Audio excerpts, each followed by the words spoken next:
said some juicy stuff about how the guys hated each other and played pranks on each other. But when you talk to these guys now, of course, they're a lot older. They talk very respectfully about each other. It doesn't seem like it was really that heated in terms of the personalities. It was just two great teams, and maybe it's because time and age have mellowed these guys, and that can change the perspective a little bit. But yeah, it's just two great teams who seem to have a lot of respect for each other. Okay, so who are your favorite players to write about?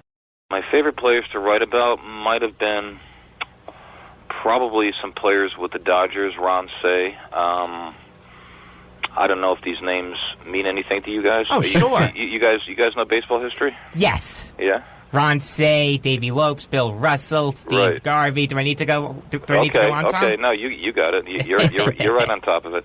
I think probably because the most eye-opening thing for me was when you apply today's sabermetrics. Are you guys big stat hounds? I'm not a sabermetric guy. You're not? Okay. I'm even though I'm not exactly young, I'm kind of a sabermetric guy.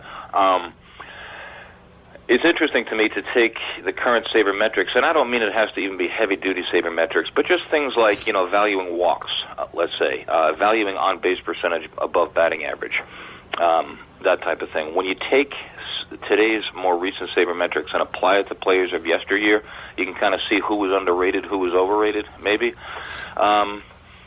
And it was interesting to me to see that applied to a lot of Dodgers. The only player from that team, from that era, who's in the Hall of Fame is Don Sutton, who won over 300 games, a pitcher. But when you look at the sabermetric stuff, it's interesting. Ron Cey, who didn't come close to the Hall of Fame, probably belongs there, I've been saying to folks, because he hit .260 for his career, but his on-base percentage was over .350.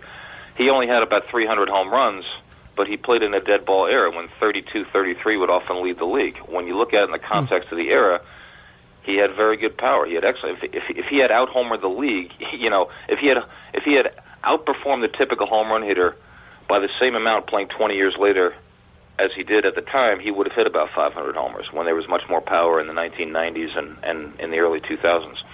The same applies to some other Dodgers from that team. Reggie Smith, a big-time outfielder who, had a 360-something on-base percentage, hit over 300 home runs.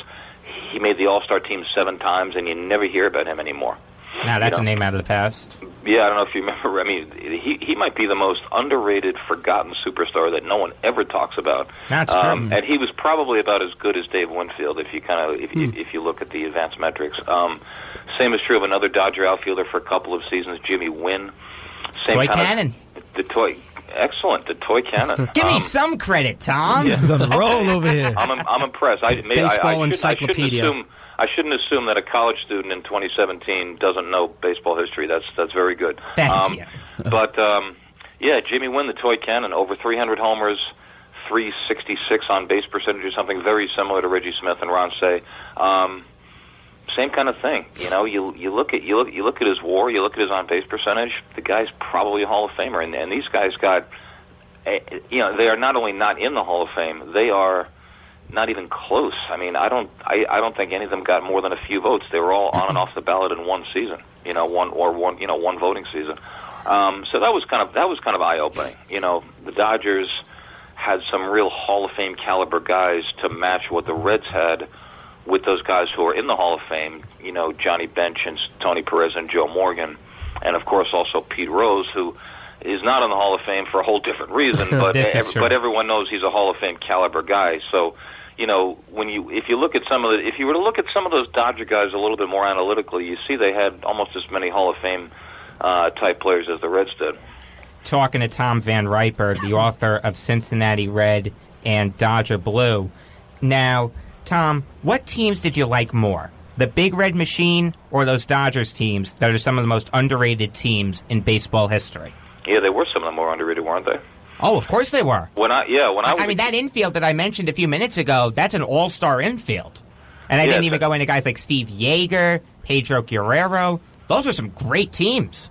Oh, absolutely, and their pitching staffs were fantastic. Pitching staff was great. Don Sutton was there. It was a little before Hershiser.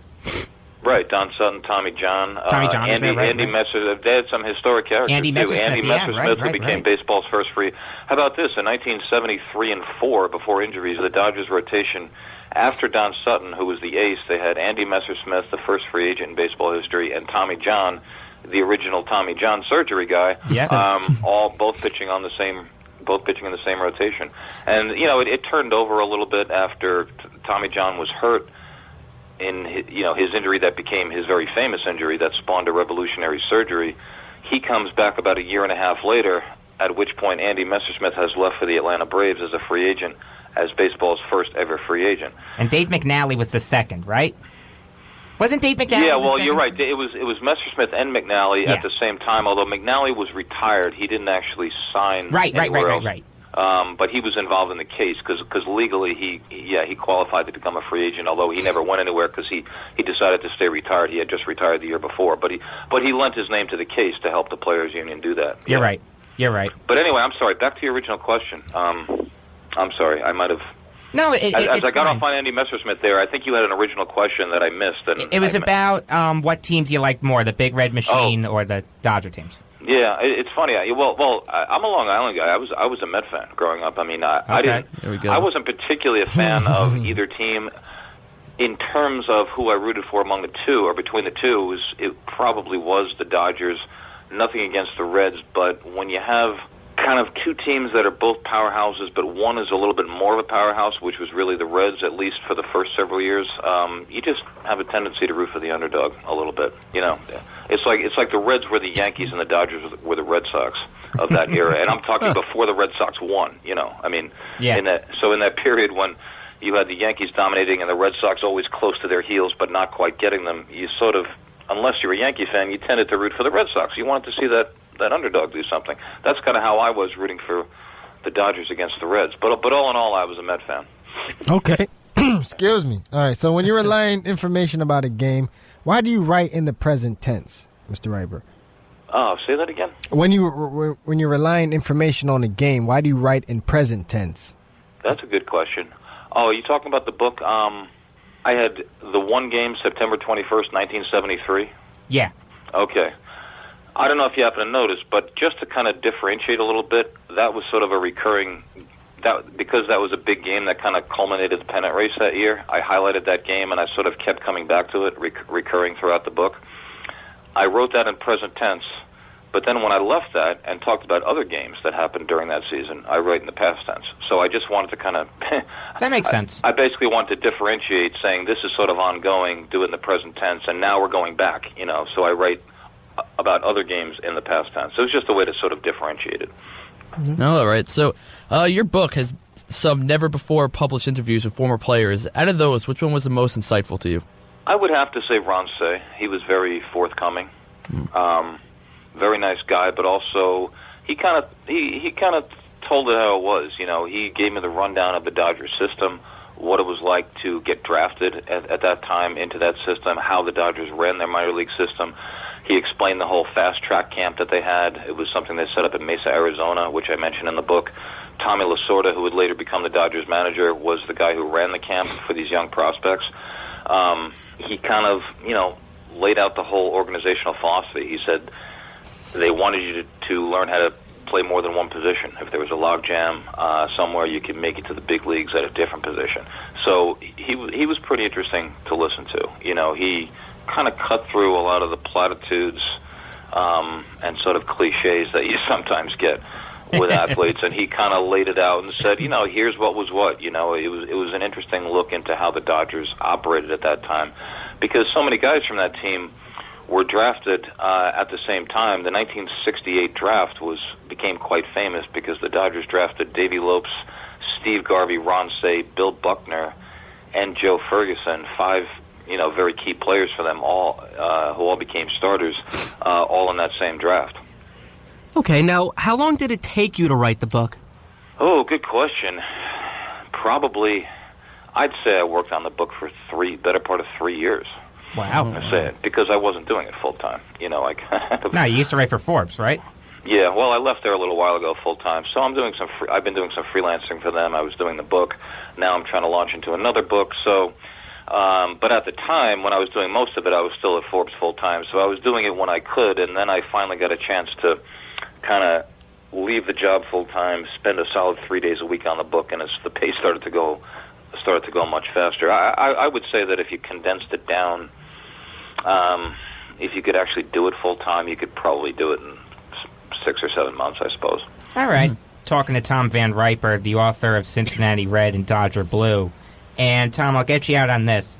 Can you take us through a typical day for you when you were writing this book? A typical day for me when I was writing this book was spending God knows how many hours on baseballreference.com. And sounds like fun. Yeah.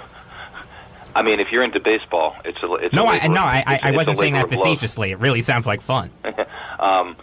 No, I know. I thought that's what you meant. And it's if you're really into baseball, it is kind of a labor of love. But believe me, if you do it that many hours, it gets a little tedious. Baseballreference.com as well as retrosheet.org, which has every box score of every major league game ever played, pretty much. And that's how you can piece together these games from the past by looking not only at the box score but actually at the written play-by-play, inning by inning. Because I wanted it to have a lot of detail. It was really getting a lot of detail. All right. Is what it was. It's not really a book about the times and about the people and their personalities and a lot of behind-the-scenes stuff. There's a lot of statistics, a lot of play-by-play, which maybe you've noticed. So, I'm saying, it's a lot of research and a lot of technical stuff. I mean, I hope it's kind of fun, too, but really it's about, kind of the hardcore baseball part of it. So I think people who are really big fans would like it. If you're only a casual fan, I don't mind saying, save your money. All right. Thank you. All right, Tom. Thank you for your time. All right, guys. I appreciate it. All right. That was Tom Van Riper. His book is Cincinnati Red and Dodger Blue, Baseball's Greatest Forgotten Rivalry. Let's take a quick break, but don't go anywhere because we'll be talking hockey next on the Voice of Nassau Community College 90.3 WHPC. Man, do I love card night. You ready, boys? You got a king? Go, fish, Dad! Oh, come on! This is WWE superstar Titus O'Neil. It only takes a moment to make a moment. Take time to be a dad today. Learn more at 877-4DAD-411 or visit fatherhood.gov. Brought to you by the U.S. Department of Health and Human Services and the Ad Council. Yo, what happened to your hair? You have to experience what I just experienced. What'd you do? Stick your finger in an electric outlet or something? Close. I just listened to Electric Air. Electric air! Electric air! Can everyone stop repeating electric air and tell me what electric air is? Electric air will get your heart racing, neurons sparking, and lips smiling. Join me, Tova, as I shock your ears with EDM's greatest hits. 5 out of 5 doctors agree 1 hour of electric air every week is just what you need to increase your energy and leave you feeling stimulated. Side effects may include uncontrollable mood swings, shuffling, and in some extreme cases, headbanging. Too much headbanging, huh? Dude, those side effects are serious. Seriously amazing. So join me every Wednesday night at 8 for Electric Air on the Voice of Nassau Community College 90.3 WHPC. In 50 feet, turn left. Why are you driving so slowly? After a few drinks, I'm taking it slow. Well, you're not fooling the cop behind you. What? Get ready to pay in 0.1 miles. Getting pulled over for buzz driving could cost you around $10,000 in fines, legal fees, and increased insurance rates. Nothing kills a buzz like getting pulled over for buzz driving, because buzz driving is drunk driving. Brought to you by the National Highway Traffic Safety Administration and the Ad Council.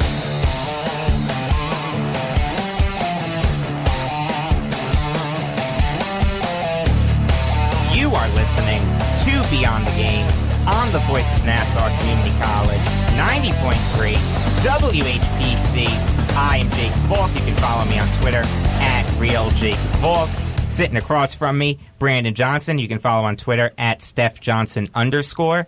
Dominic Arbolino, who you can follow on Twitter at Darbs5258. Eric Fischetti, who you can follow on Twitter at Sergeant Fish. And unfortunately, you can't follow Eleanor on Twitter. Hopefully, you'll fix that soon. But we do have her here. Eleanor, how are you? I'm good. How are you? I'm good. So TJ from NJ had called about the Rangers series. We didn't get too in-depth with it. Rangers-Penguins, what have been your guys' thoughts? You mean Rangers Senators? Did I say Rangers Penguins? Yes, you did. Oh my God, brain farts. It's all right. You looked at Eleanor and you said Penguins. Rangers Senators. My apologies. That's my senior moment for the day. I thought this series has been pretty entertaining, actually, because, the first two games Ottawa took, that game 2, that was just crazy. Pageau, 4 goals.